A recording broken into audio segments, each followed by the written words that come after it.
Welcome, welcome, welcome. So if you haven't already, make sure you find your chat box because we want to make sure that you guys know how to communicate with the crew as we get started today. And drop a line that says hello.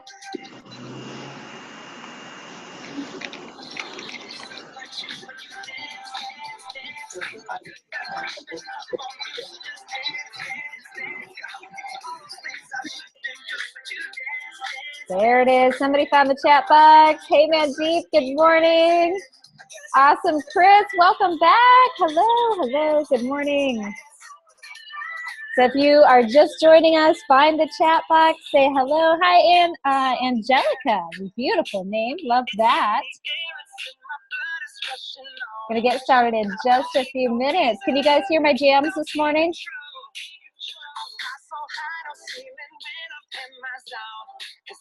Gotta get a little groove in my move today. Welcome, welcome, welcome.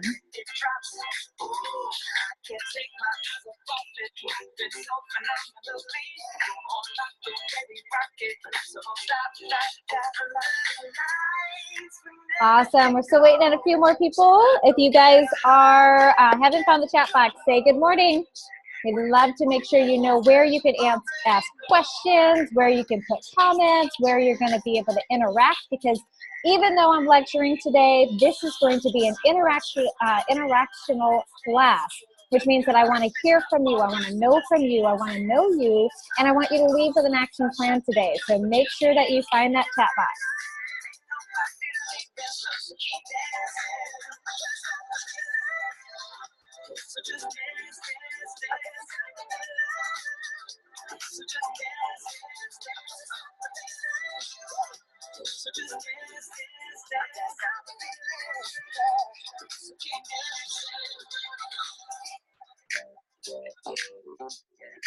All right, well, we're going to go ahead and get this party started. Good morning, everybody, and welcome to our July Masterclass. This is a series that we do every single month to bring you guys different tips and tools, how you can be more connected, more emotionally intelligent, as well as just living more fulfilling and happier lives. So I welcome all of you. I honor all of you for being here this morning. I'm glad that you guys are with us today as we are shifting gears a little bit. So for those of you who've been listening to the Master Series all year with me, is we've been talking a lot about a lot of head things. Have you noticed we talk about emotional intelligence, we talk about getting logical in the way that we think and rationalize with our feelings? Well, today we're kind of shifting gears and we're going to be kind of getting out of the head, and we're really going to be talking about what it means to lead with your heart. Now, your heart is one of the most important places for us to be in tune with, because your heart is where all of your emotions typically reside. Our thoughts are up here, our heart is down here. And when we can be more connected from the heart, we're not only going to be more compassionate, more understanding, more empathetic, we're going to be more patient and more confident, not only for other people, but even within ourselves. And what we're going to explore today is really this understanding: how well do you know yourself? How well do you know your heart's desires? And how well are you leading your life in a way that you are connected and in tune with those heart's desires? And so that's really what we're going to cover today. I'm glad that you're all with us. Again, if you're just joining in, make sure to find the chat box. Thank you, Shirley. I'm so glad you're here with us as well. We want to make sure that you found the chat box. It's, if you're on your phone, I believe you swipe. You're going to swipe left or you're going to swipe right. Whatever it is that you are going to be swiping, so you can connect with us as well. Okay? Awesome. So as we're diving into this, I would love to hear from one or two of you, because like I said, this is going to be interactive, of what you're hoping to get out of today's class. Like, what brought you here today? So everyone is automatically muted. All right. So you're going to have to find your unmute button. If you are on a computer, you just kind of wave your mouse down to the bottom of your screen and it should pop up for you. If you're on your phone, I believe that you're going to have to, again, swipe either up, down, left, or right to be able to unmute yourself. But if somebody would be brave enough to interact with me this morning, I would love to know, why are you here? Or what are you hoping to gain from today's class? I'm hoping to gain courage, which I think comes from the heart, not from the head. Yeah. So why is that so important for you? My line of work. I'm a day trader, and I miss out on a lot of good opportunities because I just keep fearing things. Oh, interesting. What do you mean by that? What do you mean you just you miss out on opportunities because you feel things? Are you feeling afraid? Are you feeling reluctant? Like, what is the feeling specifically? Hesitation and fear. Got it. Okay. Awesome. And so how do you think leading from the heart is going to help resolve that? It'll help me get up. Most of the fear for me and hesitation is just friction in the mind. That's how I feel it. That's how I sense it. And if I could get away from that space, I would be fine, I think. Awesome. Okay, well, today we are definitely going to talk about 5 ways you can lead from the heart more, all right? I think these tools are going to help you with that. There's also, I believe it was yesterday, and forgive me, I don't remember, Mandeep, if this was my Facebook Live, but I talked about fear a lot. And I just talked about the importance of us mastering and overcoming. I'm pretty sure it was my Facebook Live yesterday. So if you go onto my Facebook page and you haven't seen that, check that out from yesterday, because I was actually, I was quoting Nelson Mandela, because it was his 100th birthday yesterday. And so I decided to really find 3 quotes. And one of the quotes that he was talking about was that is bravery is not the absence of fear, but it's the ability to be able to overcome, to triumph that fear. So that whole Facebook Live is only 30 minutes long, is talking about how we can become, or how we begin to transform our relationship to fear. So if that's something, I would really encourage you to check that out as well. Okay. Awesome. All right. Who else wants to share this morning? Thank you so much, Mandeep. I love that you're brave enough to just always be like, hi. Who's next?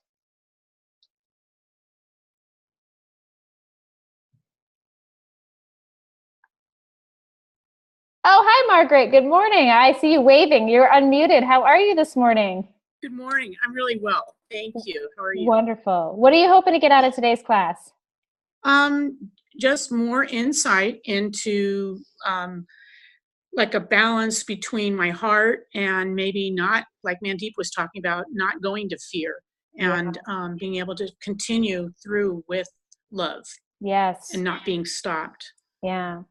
Yeah. Is anybody else, and I would love to see this by a show of hands. I mean, how many other people really struggle with fear being kind of the driving force of why we don't follow our hearts? Anybody else struggle with that?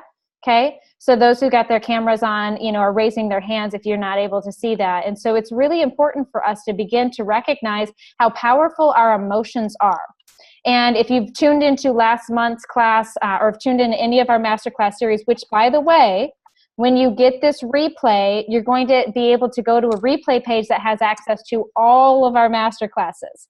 So there's a library of other classes that are 60 minutes long, from boundaries to how to have a functional relationship with dysfunctional people to emotional intelligence, that you can reference for free, right? No obligation, just because you guys are part of my tribe, because I love you, because I want to make sure that you're continuing to expand and to grow.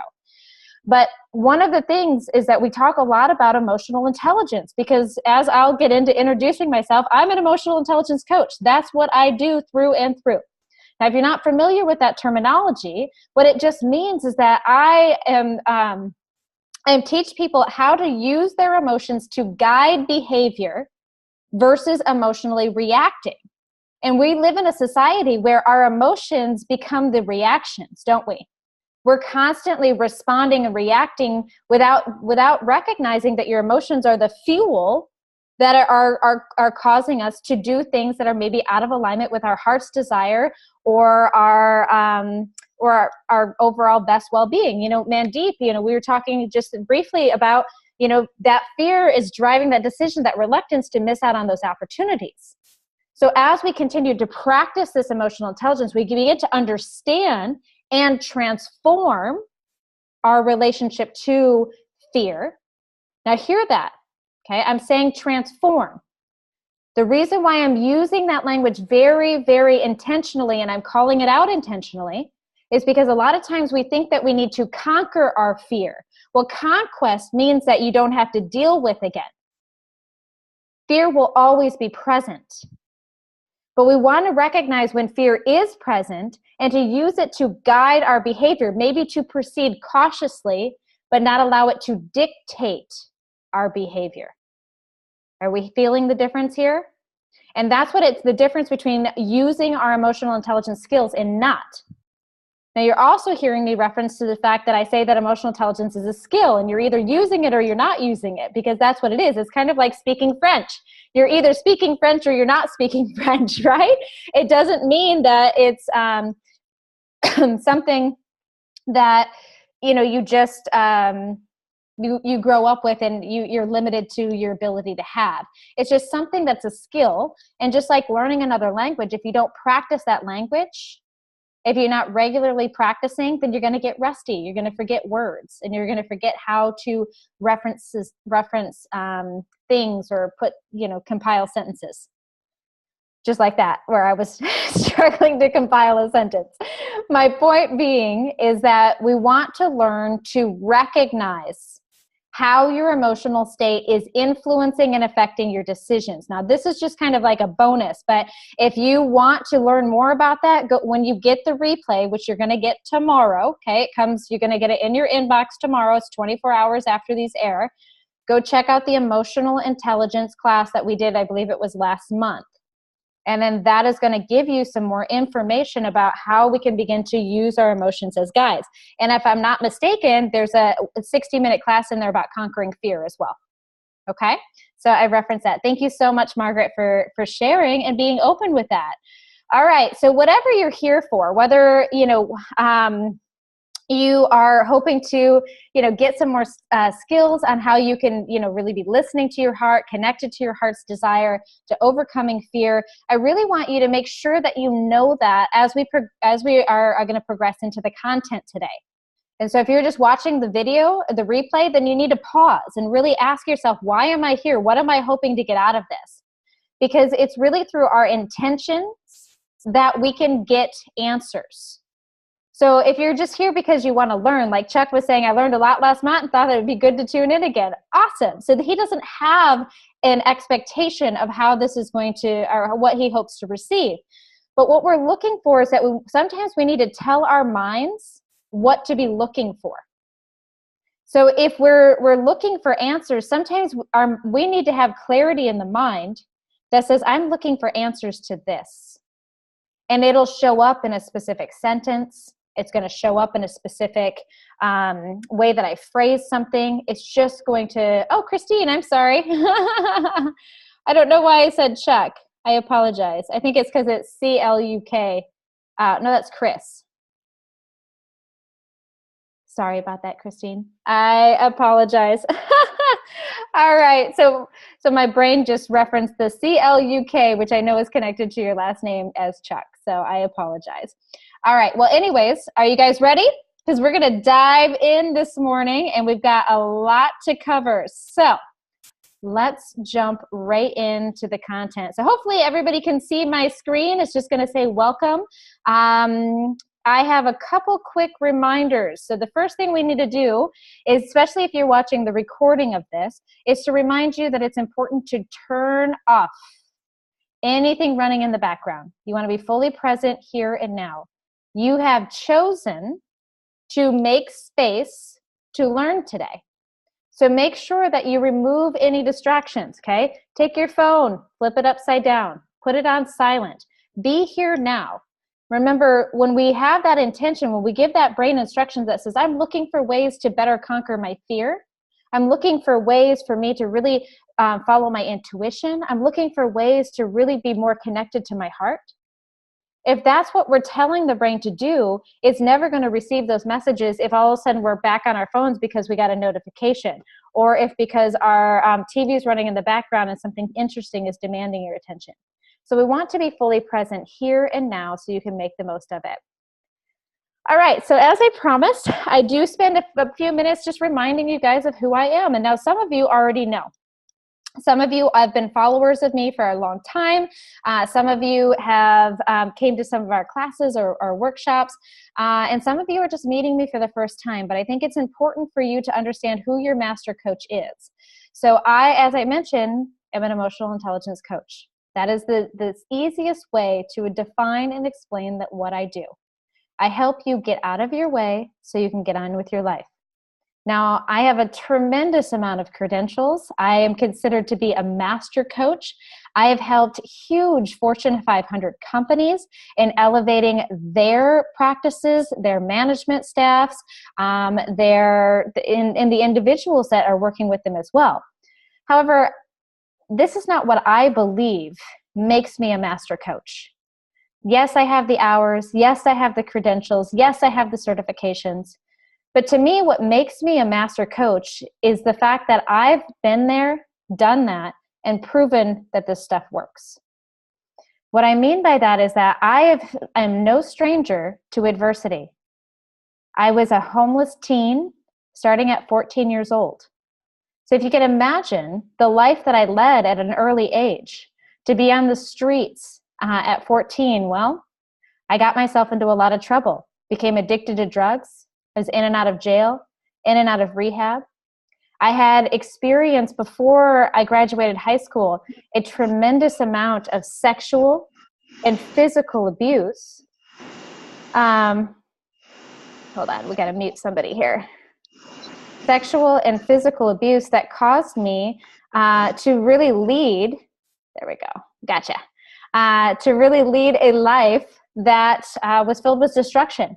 I grew up believing that I was worthless. I grew up thinking that I wasn't good enough. I grew up, there it goes again. Okay, got it. I grew up believing these things. And so as a result, whatever you believe and whatever you perceive about yourself is going to be how you experience your reality. The type of jobs that you take, the type of people that you date, the type of experiences you have, the people you associate with are going to align with what it is that you believe and perceive. And when I believed that I'm worthless, I hung out with and accepted jobs and did things that were deserving of someone feeling unworthy. So I'd be in abusive relationships. And so all of that changed for me when I decided one day that I needed change. Well, I wish I could say that change just happened overnight, right? I took a magic pill and I woke up and it was like, ta-da! I'm all better. It doesn't work like that, right? I mean, I feel like us as just people in general, like, what's the one thing, Bonnie? What's the solution? And I say, it's an accumulation of a lot of things that are going to really cultivate the change that you desire. For me, it really was I moved from state to state like a gypsy. I went from Michigan to Mississippi to Alabama to Ohio, back to Michigan before I found my way out to California. And here I came out here to meet my real father. I had $300 to my name. I had no job, no outlook, nothing going for me. And I detoxed, if you know what that means, for 3 days on a train on my way to California. And when I got out here, what I decided was that I was ready for something different. I was committed to something different. And so that change actually kind of hit me like a ton of bricks when I read a book that my father gave me. And within it, there was this statement, and I feel like this is so important to say, that it said, pain is inevitable, but suffering is optional. It's actually a quote from Buddhism, and it says, pain is inevitable, but suffering is optional. And when I say it hit me kind of like a ton of bricks, it totally hit me like a ton of bricks, because there was this question in my mind that says, wait a minute, because at that time, at 21 years old, I felt that my suffering wasn't an option. I felt that suffering was all I knew. I didn't know that there was another way to live. I would see people in the park who were just resting under a tree, reading a book or laughing with their friends. And inside of me, just not understand. I was like, how could they just be happy when the world is filled with so much misery? And so that was my reality. You can imagine that much pain and that much hurt and that much anger and the betrayal and all of these things consumed me. Now, to transform from that space And that place where everything in my life, from my past to my parents, to my society, to my experiences, conditioned me to believe and to perceive that I was worthless.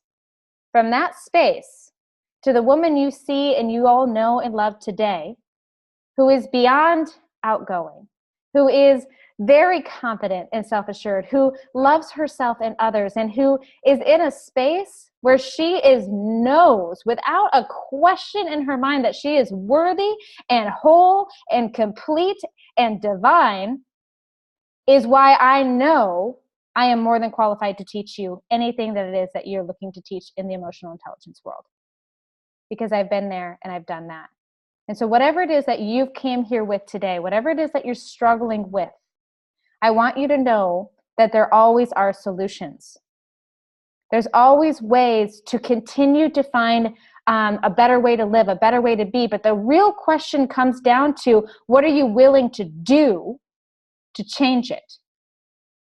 Because there are solutions, but what are you willing to do to change it? And I ask you that for your life right now. What is it that you're struggling? So Mandeep said he's struggling with fear. So the question is, what are you willing to do, Mandeep, to transform that fear? Because just thinking about it isn't going to transform it, right? Just knowing it isn't going to transform it. Is that this is where we have to take the thinking and knowing into practical application, into practical tools, and been using these things until that we've not only transformed that relationship with fear, that we've now developed a new relationship with that fear where it is going to be our guide versus our controller in our decision making. Are you hearing me with this, guys? Is this connecting with you? Right? So this is what it means to be leading from the heart. Are you seeing how I'm leading into this a little bit here? Is that we have to be willing to really ask yourself, what are you willing to do?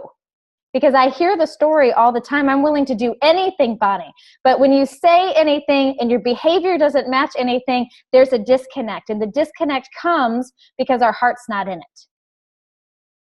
And this is where we have to start to lead from the heart. We need to get our heart involved with our decision making. And that'll lead me into what we're talking about today. All right. So let's talk about, what does it mean to lead from the heart? Okay. Well, again, leading from the heart is really this place of leading from your needs, wants, and desires. It's leading from this place of knowing thyself. It's leading from this place of truly being connected to who you are and what it is that you want to create or transform in your life. So here's some good examples. Is that it's in tune with your needs, wants, and desires. Leading from your heart means that you have to know, what is it that you want? What is it you need? And what is it you desire? Now, where I find most people struggle is with the word need. Because society, our parents, our conditioning have taught us that it's selfish to need things. It's selfish to ask for what you want. That your needs come last, that you need to be in service to others. And though that is absolutely a beautiful and commendable thing, that we actually do need to be considerate of others, but where it's out of balance is where it's not considerate of yourself as well as others. But how well do you know what you need? I'm pausing here because this is such a big part of the disconnect between our hearts. Is that we are so busy worrying about our obligations and worrying what we should do and taking care of things and trying to play it safe, that we're not in tune with what it is that we really need, what is it we want, and what is we desire. And if we're not in tune to that, then we're not guided to ask for support. We're not guided to get educated. We're not guided to make decisions that'll start to align us with the life that we desire. So this is where it's so important for you to really get clear with this. And in fact, if this is one of those questions that you're kind of like, I'm not quite sure of what it is I need, want, and desire, because you've lived your whole life for other people, then this is the number one space that you need to start to investigate. And as we get into those 5 ways you can start to do that, this might be the one thing you need to do. This might be that one thing to do. And I see Jeanette in the chat box says, that's me. I worry about others and their needs to the point that I'm not sure what I want. That's so common. In fact, it is probably the most common thing that I hear, especially with good-natured people like yourselves. All of you are probably good-willed, good-natured people. And good-willed, good-natured people typically will also be in service, right? You'll be teachers. You'll be consultants. You'll be caretakers. You're going to be just people that are just always giving and giving and giving without refilling your emotional tanks. And so the goal of this is to really think about, how can I balance this back out again? Because you cannot give on an empty cup. And yet all of you continue to try to do that. And this is going to be a struggle because it goes against everything you've been taught and conditioned. Because everything you taught and conditioned says that this is wrong for you to take time for you. It's wrong for you to spend money on you. It's wrong for you to say no to something when someone else needs you. And this is absolutely where we want to start to balance it out. So what else does it mean to lead from the heart? Is that you're aware of what makes you happy and also what doesn't. Okay? Like, how in tune are you with what brings you joy? Now, have you noticed that the big thing so far here is how in tuned are you with you? Leading from the heart requires you to be deeply connected and in tune to you. And if you haven't carved out the space or the time to really understand you, then this is where the work's going to begin for you. So Valerie says, I've been in survival mode for so long that my needs just seem immediate and no time for myself. And that is understandable. So Valerie, one of the things that I will say for you, and take it from somebody who understands survival through and through, right, who led her life through survival, is that you can never get into a state of thrival where you're thriving until you carve out the time to get out of survival. Now, it seems counterproductive because when we're in survival, right, whether it's financial survival, whether it's just putting out survival, is that we're constantly have to put out these fires, do one thing to the next, to the next, to the next, to the next. And sometimes what we actually need to do is just take a breath and really ask ourselves, where can we get support with something? Or where can something just resolve itself that doesn't maybe need you? All right? Because what happens when we have grown a life of survival, we get addicted to the survival tactics, and it becomes a coping mechanism for us not to feel. That's some mindful master stuff right there. I want you to really noodle on that. If you need to rewind when we get to the replay, okay, we're right at about 9:30 on this one, so about 28 minutes in. But that's the truth, is that you can become addicted to a process. And so high stress, high drama, survival, all of these things, because there actually is a chemical dependency that your brain can become dependent on, and that we are just, we feel so obligated to have to do this, have to do this, have to do this, that we'll never carve out the time. And so it's so important that we begin to just make time, even though it feels counterproductive, because it's the most productive thing you can do. Okay, so I hope that really spoke to your heart a little bit. Another way that we begin to, when you're listening to your heart, is when you say yes, when you say yes when we mean it, and no when we do not. So yes when we mean it, and no when we do not. I can't tell you how often I hear my students say that they feel that they don't have a choice. And we're going to talk about that a little bit later, but it is so valuable and it is absolutely necessary that you always retain the conscious understanding that you have a choice. You have a choice to allow your fear to drive your decisions. You have a choice to allow your logic to dictate how you're going to go. You have a choice to do something or to do nothing, to say something or say nothing. It is always your choice. And sometimes we choose that we're not going to do something, and that's okay. But are you consciously aware of it? And are you consciously aware you're making that sacrifice? Because most people feel so obligated that they don't ever know that they have the choice in the first place. Okay? So it is important for us to know that. And then finally, we also need to, leading from the heart means that we are in touch with our emotions, excuse me, and how our emotions influence us. This goes back to, again, emotional intelligence, and we're not going to dive too much into that today, but if you need that reference, watch that video.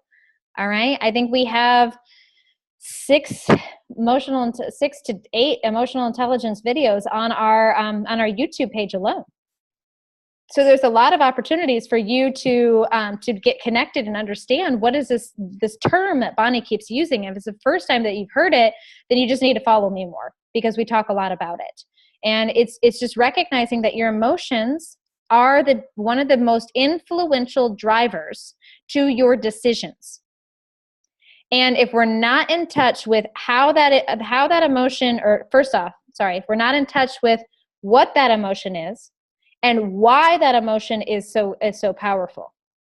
Do you understand the thoughts and feelings, or I'm sorry, the thoughts and beliefs that are behind that feeling?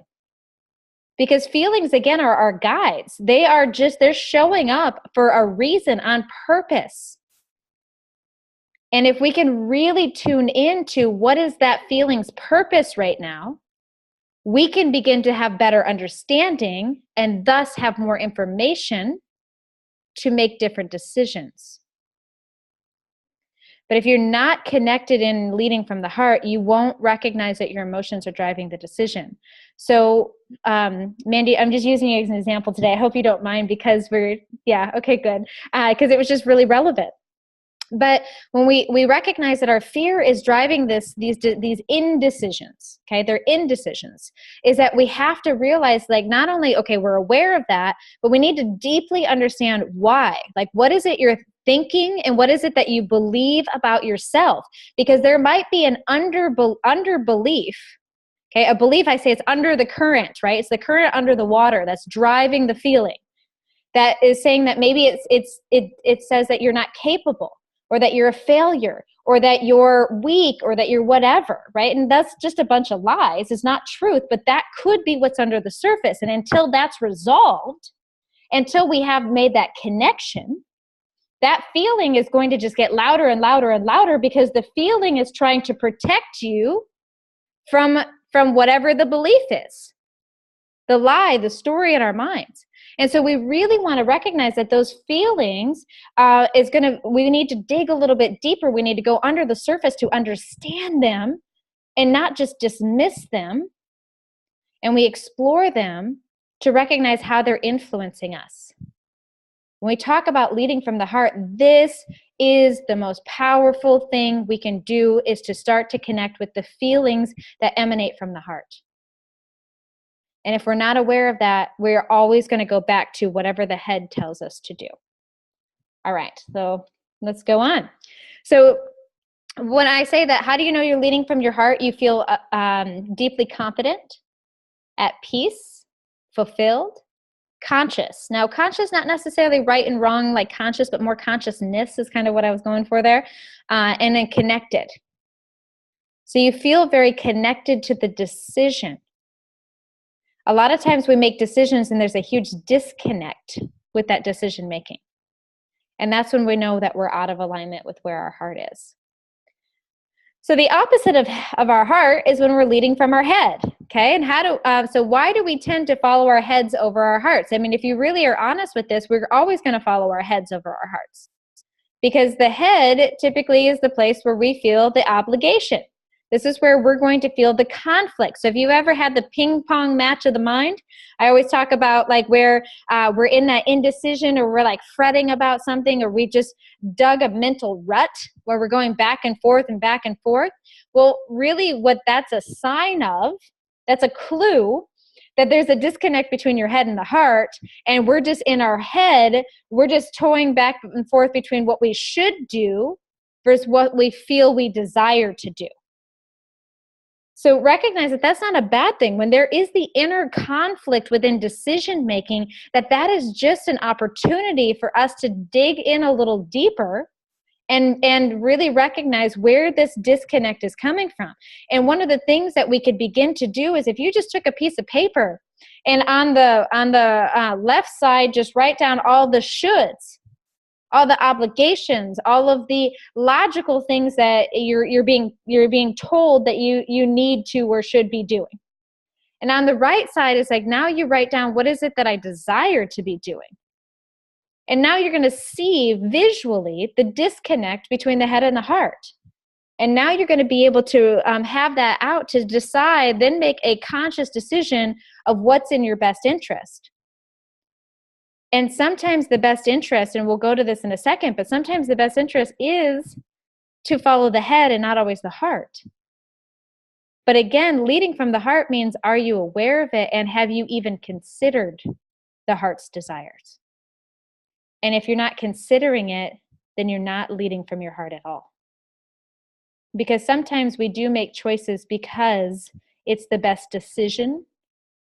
But again, you could make those decisions that don't end in regret if we're considering and we're leading from our hearts. Do you hear that? I think a lot of times we just make decisions very reluctantly and very kind of just feeling obligated. And that leads us to feeling regret and resentment and a just kind of bitter taste in our mouths. But if we consider the heart's desires and then still consciously choose, we're going to go back to that place of feeling at peace with the decision, because we're fully aware that we're doing something intentionally and consciously, and not because we should or must. Just hear that language. I should. I must. This language could easily get us to, again, lead down that path of regret. So when we're leading from the head, is that we think it's the right thing to do regardless of the impact it will have on ourselves. So when we're in our heads and not leading from the heart, you will make decisions that just feel like the right, or that you just think are the right thing to do without considering the impact on yourself. Now, my people pleasers, okay, the people who struggle with that constant giving and never considering themselves, this is a huge one for you. This is a huge one for you. You're not leading from the heart, and this is what you want to change. We also are making decisions because we feel it's the responsible thing. We feel that it's our duty, that we feel it's reliable. We feel that we're accountable for doing this. This is where we are absolutely, feeling obligated, and we forget that we have a choice. Now, again, this doesn't mean that you're not going to make those decisions. All right. Because sometimes, like, we think it's the logical thing to do, and it might be the most logical thing to do, right? You're right. It might be the most logical thing to do. However, have you stopped to consider your needs, wants, and desires? And if you haven't stopped to consider those, then we're going to make decisions that will be fueled by regret and indecision, or it's going to be filled with resentment. It's going to be filled with hurt. It's going to lead us down a path where eventually we're going to have enough, and we're going to explode in some way, where we're going to react, or we're going to quit, or we're going to just shut down, or we're going to leave that situation, that job, or that person, because we're constantly doing things for others without considering ourselves. And I think all of us have been in this position before, have we not? Where we've ignored ourselves, and we get to a point where we can't ignore ourselves anymore, and we just unleash or unload on somebody or something or somewhere. So what we're talking about is balancing this out. I mean, sometimes you're right. It is the most logical things to do. However, if we're not taking into consideration our needs and wants, then we're not going to then adjust the logical decision to match the needs and wants. Sometimes it's maybe just a compromise. Maybe it's about, well, this time I'll do this for you. However, I want you to know that this isn't really what I want, and I'm going to be reluctant to do this again for you. So did you hear how clear that communication was? Right? I'm setting the situation up for success. I'm setting it up and saying, I'm willing to do this for you right now. However, don't expect me to want to do this again in the future because this isn't in alignment with what I desire. That's leading from the heart while doing the logical right thing that's in the head. Do you feel the balance there? But if I hadn't stopped to consider the needs and wants of the heart, I would have just said yes. And then guess what's going to happen the next time? I'm going to have to say yes again, or yes again, or yes again. So we want to always be looking into, all right, what is it? And taking into consideration you as well. So one of the biggest things you can ask yourself is, what is the cost? What is the cost of not considering yourself? What is the cost of not considering your needs, wants, and desires? What is the cost of ignoring your feelings? What is it costing you? So again, Mandeep, I apologize because your sample is just so relevant. I just keep going to go with it for, I feel like, the whole class. But how much is it costing you to not transform this fear? I mean, yours is like literally costing you money, right? So it's costing you opportunities, like you said. So we can really feel the pain of that, but we want to even dig it deeper. Like, what is it costing your self-worth and your self-confidence? Because it probably is fueling this old belief or this old story that we were trying to avoid. Remember, we talked about the undercurrent, okay? Because when we are, we're allowing our fear to control our decisions, it's protecting us in the short term, but it's validating our old story in the long term. So it protects us in the short term, but it validates our old story in the long term. And that's where we can get sucked into a loop that's going to really get us to sacrifice. Okay, are you guys ready to dive into the 5 ways? These hours go by quick, don't they? They go by so quick, but this is a fun topics. So, all right, let's dive into the 5 ways that we can begin to start leading more from the heart. Now, if you're taking notes, this is a great place to take notes. If you need to, you can always watch the replay and take notes. We're right at about 43 minutes into the recording, so that's just where you know you can come back to if you're coming back then. Okay, the first, which again, these are going to seem like the most simplistic answers, and they're going to take a tremendous amount of work. They seem easy to do in concept, but they're harder to do in application. So the first thing we need to do, and if you guys have been listening to me a lot the last couple months, this has been a huge thing I've been advocating for, is to create space between you and the decision.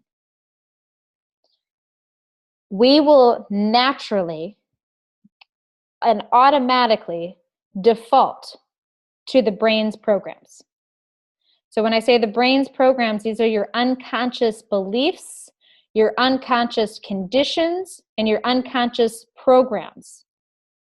And if we've got unconscious programs that are designed to help us play it small, or they're designed to keep us safe, or that are limiting us in some way, that default program is going to keep you trapped right where you are now. So if we want to lead more where we're more in tune, again, leading from the heart means that we're in tune with our needs, wants, and desires, that we're very in tune with this. So if we want to lead more from this space, because if you desire deeper relationships, if you desire better connection, if you desire more abundance, if you desire a better career, if you desire to be out of a state of survival, if you desire these things, then we need to create space between our initial knee-jerk reactions and a decision. And how we can begin to do that, one of my favorite techniques is that we just pause. We just pause. Now, if this is somebody asking you to do something where they say, hey, I really need help with this thing, and your knee-jerk reaction is say, of course I'll help you, even though you know I don't really have time to help you, or that you just don't feel like even doing it. And yes, it's okay to say no to someone who needs help just because you don't want to help. All right? Like, I know that's a hard one because it's like, that's not being very nice, Bonnie. That's not being a nice person. And it's like, whoa, whoa, whoa, slow your judgment horses there, guys. Like, it's okay sometimes, all right, to just say no because you just don't want to do something. And it's okay sometimes to say yes, even though you don't want to do something. However, it really is about like balancing. It doesn't make you a good or a bad person. It just means that like in this moment, that just isn't what you really desire to do. Maybe you've been too overwhelmed or too overloaded or too over whatever that you need to take some space. So I just want to throw that little tangent in there for you. We want to create space between you and the decision. And with other people, if they ask you to do something, how we'd approach that, it says, I'm going to go ahead and think about that. Or would you mind if I think about that and let you know tomorrow? It could be like, well, let me think about it for a minute and I'll get back to you in the next hour. Doesn't have to be the next day. It could be the next hour. It could be like, give me about 10 minutes to really, I have a lot on my mind right now. Give me about 10 minutes to really consider that. Okay. So you just need, even it's like, just give me 5 minutes. I need some space, or I have to go to the bathroom, or whatever it is, to create space to allow yourself to breathe and to tune in to what is it that you really need, want, and desire. And then go back and make that decision. Again, this is easy in concept. It's harder to do because that knee-jerk reaction, right, that automatic response is very quick and it comes on suddenly.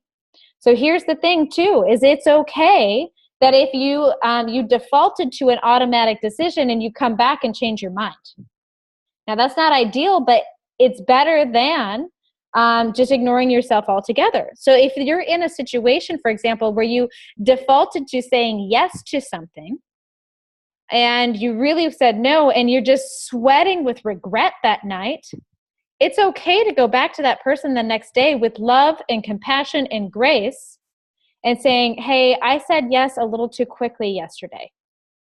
I really don't have the space and time to be able to commit to this project. Can I help you find somebody else to cover for this? So now you even offer to help to find someone else, or can you find someone else to cover for this? I'm sorry that I gave you the wrong impression. And if we're being honest, people are going to be like, okay, that's all right. Thank you so much for letting me know now. Versus what typically would happen is that we keep our mouths shut to be polite, don't we? And then we're just like overwhelmed, stressed, and then we can only half-ass do whatever it is they asked us to do in the first place. And then we're just resentful about the whole thing. All because we didn't listen to our heart and we weren't leading from our heart. So it's okay that as you are practicing this, to go back to people and apologize for your old reactions, your old knee-jerk reaction, okay? So let me get in the chat box real quick. Shirley says, the head keeps telling me that it is protecting the heart. Oh, beautiful. This is so good, Shirley. Yeah, so the head is the logical space, right? So the head is going to come up with any excuse necessary to remain in control. The head likes being in control. The head feels like it's the best place to be. And because we haven't built trust with following our heart, and we've only depended on our head, that's why the head is so confidently saying, no, no, no, I'm protecting you. But this goes back to one of my favorite sentences. No one can hurt you without your permission. So we can begin to tell the head that nothing can hurt my heart without me giving permission to it. And that means sometimes we have to change the way we think and feel. Now, I'm not talking about physical, right? If you walked up to me on the street and punched me in the face, okay, like that's going to hurt, all right? I don't have control on the fact that that physical sensation hurt. And it doesn't mean that somebody dies or leaves you. It's not going to hurt, because that's going to hurt. But there is a difference between between like life lesson hurting, right? Like things that just happen that's like, oh gosh, that makes me sad, and that's okay. And allowing that feeling because that's okay, versus the perception of a threat, the perception of hurt that keeps us unwilling to be vulnerable. Okay. So this is really good. And so Jeanette replied to it. She said, me too, at times saying no when someone needs me and they're disappointed. I say no, I immediately take a disappointment personally. Yeah, so we need to separate that from your identity. Okay, here's number 2, because we're getting short on time, is that remember you have a choice, all right? Again, sometimes the choice is that it's between a rock and a hard place, isn't it? Sometimes we are going to choose the lesser of two evils. Sometimes, like, what are the other analogies we use? Sometimes there's no good decision in front of us. However, there's always the decision that isn't considered, which is that we could walk away, we could do nothing, right? And maybe that for us is not anywhere near a considerable decision, because that means you won't have a job or a spouse or whatever it is. But we have to recognize that you always have a choice, that we always have a choice. And when we're consciously making choices to the best of our ability with what is presented in front of us, and we're considering our heart's desires, and we're also considering like, okay, none of these choices feel right to me. However, I know that I have to make one, so I'm going to choose this one. This is where we go, however, in the future, I'm going to do blank. Do you hear the difference here? Is that we're constantly setting ourselves up to say, all right, I will make this choice right now, but have you stopped to consider not making that choice again in the future? Otherwise, what happens is we get stuck between the rock and a hard place, and there's no exit strategy attached to it. We need to always be thinking, if we are making decisions out of alignment with what we desire, the life we desire, the finances we desire, whatever it is, we're making decisions out of alignment with that, there needs to be an exit strategy. There needs to be an end in mind, so that way our heart feels satisfied knowing that the decisions we're making with our head are limited. Okay? Are you with me with this? Is that we have to recognize that you have a choice, and that we have to start making choices that will set us up to have a different experience. Now, that could be that different experience for you is that you are going to really, while you're making this choice, maybe you're in a job that you really don't desire, is that you're getting educated on the side so you can go get a different job, or you're putting applications in, you're putting interviews in. A hard time, and then it'll I think be Jaya unmuted herself. Gotcha.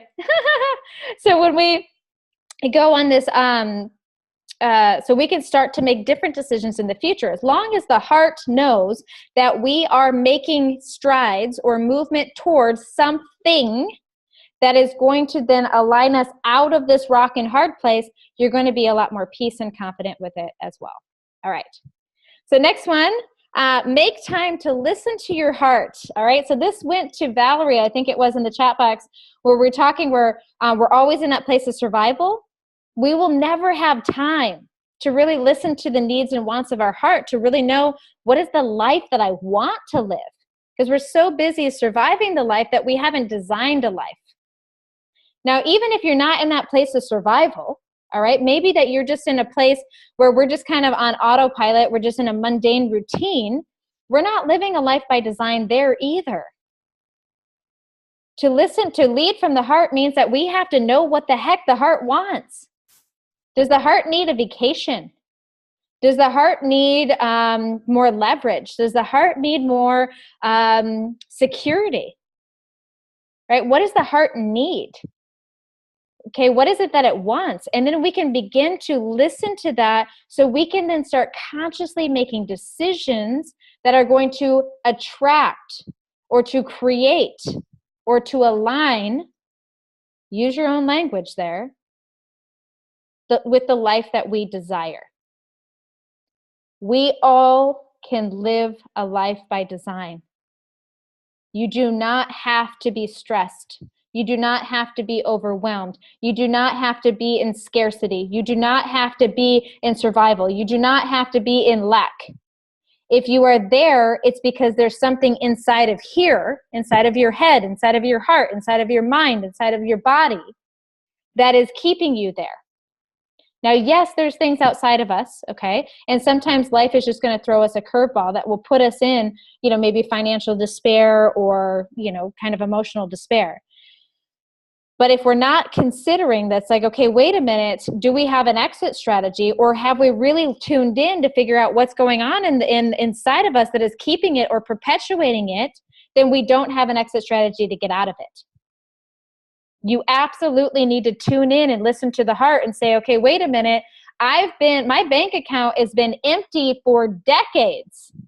If that is the case, then that means there's something we believe or perceive. There's something inside of us that is fueling a lack mentality, and thus our behavior is going to match that which we believe and perceive. So we really have to say, okay, am I thinking abundance? Do I feel abundant? Do I have the training to know what it's like to be abundant? Because maybe you've never learned budgeting or saving. And so we want to get into this space where it's like, okay, what do I need? Maybe I need some support and education. Maybe I need to change the way that I think and feel about this thing so we can align ourselves and lead the life we desire from our heart. Okay, next is that place your hand on your heart and breathe. Now, this is a huge one, Mandeep, and I'd even encourage this for you when you're looking at making those risky decisions. Okay, is that when we place our hand on our heart, we're telling our mind, we're giving our mind instructions of where to focus. When we breathe and we're taking deep breaths, controlled breaths, intentional breaths, that we are creating space. So we can then recognize the fear, and you could even acknowledge that when you take a deep breath. I'm feeling afraid right now. All right, why am I afraid? Well, I'm afraid if I make this decision, I could lose this person's money. That's a reasonable understanding. Okay, that's a reasonable thought. What is it that I desire? Well, I desire to help this person's portfolio expand. And I don't know your industry. I'm totally making this up. But I hope I'm in alignment. Okay, well, is playing it safe going to do that for them the way that they desire it to be done? And if the answer is yes, then okay, then I'm making the right decision. And if the answer is no, all right, then what am I willing to risk? And what is this going to cost? And then how would I recover from it if we did lose it? Or what is a compromise between playing safe and not playing it safe, right? Where you could maybe like not invest the full amount, invest half the amount. I don't know, right? But this is where you're going to learn it, is when you connect to the heart and we take breaths and we start to check in and we start to really ask, all right, what's going on in the head? Where are my feelings and what's driving that feeling? And then where can I go from this? What other solutions, what other options, what other choices are available? And then when we're really sitting with it, okay, what is the best choice that's in alignment with who I am and what I desire to create? Because who you are might be a very abundant person, and what you desire to create is abundance for the people you're working with. And is this fearful decision going to get you there? And if the answer is no, then you know what you need to do. But this is where you can begin to start to mitigate and to connect with what other options are available for you. Okay? All right, so I want to get to the last one, and we're almost at time. I got 1 minute. Is the last thing we need to do, so I'll probably go 5 minutes over. I apologize in advance. But is to release negative trapped emotions, okay? Is that you can't lead from the heart when the heart is guarded. So Shirley, this one's for you. Okay, we cannot lead from the heart when we haven't built trust into knowing what the heart desires, if we haven't built trust to listening to the heart, and if our heart is clouded from hurt or shame or guilt or resentment or disappointment or insecurities, right? If any of this stuff is clouding the heart, then of course the head is always going to win. The head will always win. So we need to really tune in to what emotions are trapped in our heart and be willing to release them. Be willing to do the work necessary to let go of the story that's attached to the emotion, to release the need to protect ourselves so we can live with an open heart. Now, living with an open heart, I just want to make this disclaimer, doesn't mean you're never going to get hurt. I get hurt. My feelings get hurt. But the difference is that it's not long lasting, because I know that feeling hurt sometimes is natural and normal emotion. When I lost my grandmother, it was normal for me to feel sad. It was normal for me to feel a little bit of disappointment, a little regret that I didn't get to see her off and to say goodbye. Those are normal emotions. But when we take those emotions and we attach them to a story that says I'm a bad person because I wasn't there, that I'm an evil person, that I don't care, that I'm whatever, and the story builds, and then I'm just, now I feel that I have to beat myself up because I'm just created this story that validates I'm a horrible person. Well, of course I'm going to hold into that, right? Or maybe the pain was so bad that I never want to feel it again. I never want to feel it again, so I close down. But the pain, you got to ask, what is that costing you? Because I guarantee you the pain of closing down hurts a heck of a lot more and more often than the pain of just feeling that experience. But the difference is, can you feel that experience and release that experience, or do you get stuck in that experience? And that's the difference with whether or not you're using your emotional intelligence skills or not. Okay, guys. Well, we're at time, so I will stay on for an extra 10 minutes to answer any questions, but I always honor my time. And if I say we're on for 60 minutes, we're on for 60 minutes, because I know a lot of you are taking time off your work, take off your schedule to be present with us today. And so I really do want to honor all of you for where you're at, for being here today, and just thank you all so much. If there's anything that you need, if you need any support, if you need any help, I hope that you do not hesitate to reach out to us and to ask. We have all kinds of, I can't even tell you, like thousands of hours of freebie stuff that are available to you. All you have to do is ask. We also have some really fun things coming up in September. We have like a master series class coming up that'll be a week long, that we're having some of the most astounding influencers and authors that are going to come in, and they're each going to be talking for about 45 minutes over the course of a week. That's going to be available, so make sure to stay tuned to your inbox. Yeah, that's really about it. So, all right, I'm going to open it up for questions. Note that you are muted, so you need to unmute yourself. And I'm going to start with a question that Mandeep, you had it privately. Do you want me to share that one or no? Oh, the book that my father gave me. The first one was the Power of Intention by Dr. Wayne Dyer. So that was one of the first books. Now I don't know if that quote was in there or not. I can't remember exactly which book that quote was in, but that quote stopped me in my tracks. But I do remember the first book that I read that really opened my mind was The Power of Intention by Dr. Wayne Dyer. Okay. Angelica, love that name, by the way. I don't know if it sounds so angelic. It says, thank you very much. This was helpful beginning. My story is similar to yours. I am the last step now. Yes, you are. This is helpful in addition to my therapy. Yes. So when you have graduated therapy, what I mean by that, if you've gotten everything you need out of that, come investigate our programs. Okay, so we are the next step beyond that for you. So if you've gotten to a point where you feel like you've really learned what you needed to learn in therapy, and you need more tools, you need more insights, you need more stuff, because our program is beefy. I mean, ask Jeanette, ask Margaret. It's beefy. And so it's designed to give you the tools, and it's helping you to just dive into yourself on a much, much, much deeper level. So I want to make sure that you would be ready for that if you decide you need something more. Okay? All right. So any other questions? Please, please, please. I'll hang out with you guys for a few more minutes, or even comments. I mean, like, what's your big takeaway today?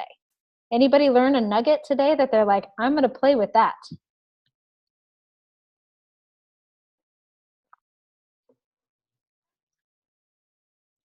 Jeanette, I like your background. I'm assuming you're in a coffee shop. Yeah, it's really cool. I'm like, I want a wood wall. That's really neat.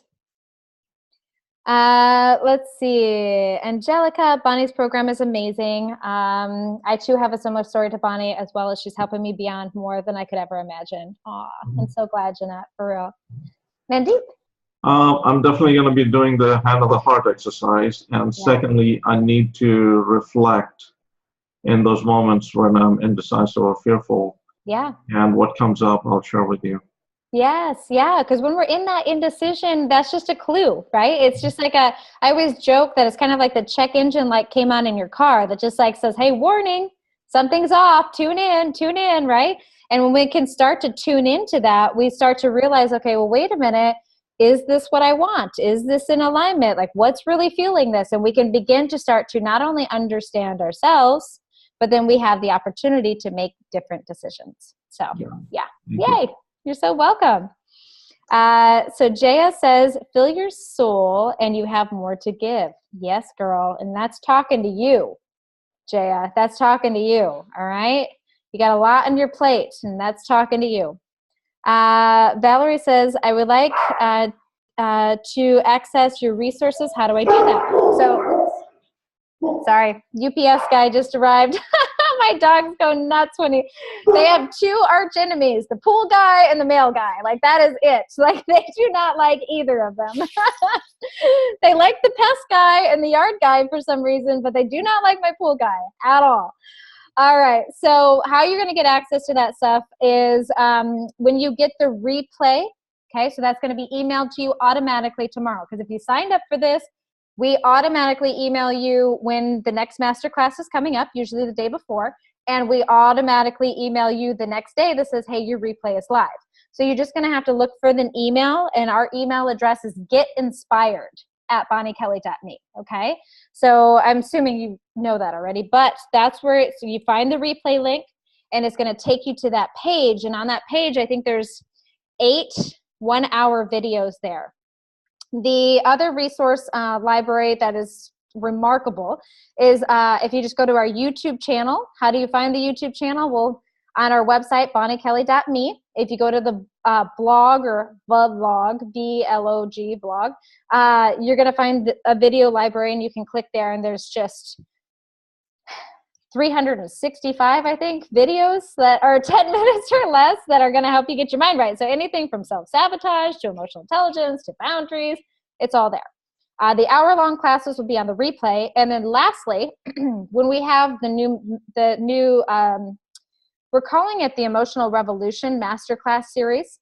Okay, that's going to be coming up in September. I believe it goes live September 16th, if I'm not mistaken, or 19th, something around there. You're going to see it, but you'll see it in your email. You're going to see it on social media. Make sure to sign up for it, because not only are you going to get access to 7 interviews that are about 45 minutes from people that are going to talk about how to shift the emotional state, is that once you sign up, we're also going to offer, and this is just because I'm telling you guys, all right, is that afterwards, after it goes live the following week, we're unlocking the entire library of interviews, which will give you over 57 hours. Noodle on that. 57 hours of expert interviews from people that are going to talk about everything on how your emotions affect your health, how your emotions are affecting your diet and nutrition, how emotions are affecting your finances, how emotions are affecting your meditation, everything. So that will be, so make sure to sign up for it, because you only get the replay access for that if you signed up for it. Fair warning, you are going to have at least 7 emails from me back to back to back from that when I say your next interview is live, your next interview is live, your next interview is live. So if it's going to annoy your inbox, then just delete it. I don't know. But that's the only way you're going to get the access to the other side of it, okay? So Jeanette just said, she said, wow, if we were at work and unable to hear it live, there's opportunities to, yeah. So once you get that email, it'll tell you it's unlocked. So they're all pre-recorded, okay? Because that's getting pretty close to my due date. For those of you who don't know that I'm pregnant, that's getting a little too close to my due date. So we're actually recording the interviews this month and next month. So all of them are going to be recorded. It's just going to kind of unlock them for you. And they're going to be available for you that whole week long. And then it's going to, then the following week, what we're going to gift you, like I said, is like, we're just going to unlock the whole archive of every interview we've ever done. Now, what's cool is all of these experts also have like freebie gifts. So if, say, for example, like you want to work on meditation, Sandy has just an amazing person. There'll be links to go to his website to sign up for like a free 7-day meditation challenge. So each one, depending on what you want to work on, maybe you're working on your food and nutrition, maybe you're working on, getting healthy physically, maybe it's your finances, you can connect to one of those people and you could get their freebie offer. So finances is one of them. Liz, Liz, she is going to be one of the interviews we unlock. Amazing person, spirituality-wise. Karen Kennedy, Amber Lillystrom. If you want self-confidence and self-worth, I mean, you got Kelsey Grant. I mean, just amazing interviews and intel. So just stay tuned to that. I mean, I doubt you're going to watch 57 hours worth. Like, that would be intense, but they're going to be there for you guys to check out. Okay? Any other questions? Those are great questions, and hopefully that's some good intel. Cool. All right, guys. Well, this will be live for you, like I said, tomorrow. And once you get that replay, it'll show you where you can get access to all of these master classes we've done. I think there's about 12 of them. So you can just take a look at those as you please. Don't forget to sign up for the Emotional Revolution if you're interested in getting those interview series there. YouTube is available for you. And again, if there's anything that you need, don't hesitate to just reply to the email to say, hey, Bonnie, I'm struggling with this. Tell me what's going on, and we're happy to serve you in some way. All right? Until next time, mwah, I wish you all the best, all the love in the world and the light in the world, and I just look forward to seeing you guys again. Don't forget, next month. We'll see you then. Bye. Bye.